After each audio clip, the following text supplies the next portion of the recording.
Қайырлы күн достар, холодильникті ашсам, өткенде салат қалған шпинат қалыпты. Сөйтіп одан шпинатты бисквит жасайын деп шештім. Ол үшін керек заттар: 4 жұмыртқа, 180 грамм қант, екеуін әдемілеп миксерлеп аламыз. Осылай әдемі болып көтерілгенше 7-8 минуттай миксерлейміз. Ал енді осы дайын болған сұйық массамыздан блендерге кішкене құйып аламыз. Оның үстіне 80-90 граммдай шпинат және де 70 грамм шемішке майды құйып, блендермен әдемілеп араластырамыз. Бізде осындай әдемі жасыл түсті шпинатты масса шығады.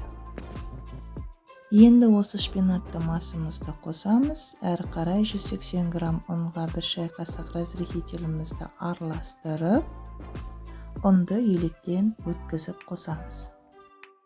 Ұнды бірден қоспаймыз, електен өткізіп 2 бөліп қосамыз.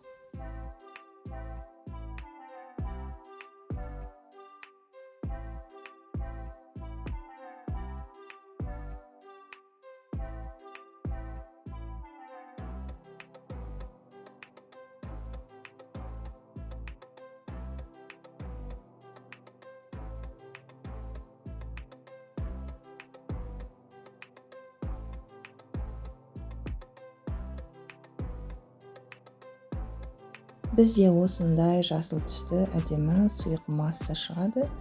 Енді осы сұйық массамызды формамызға құямыз. Менің формамның диаметрі 18 сантиметр. 180-220 градуста 30-35 минут пісіріп аламыз.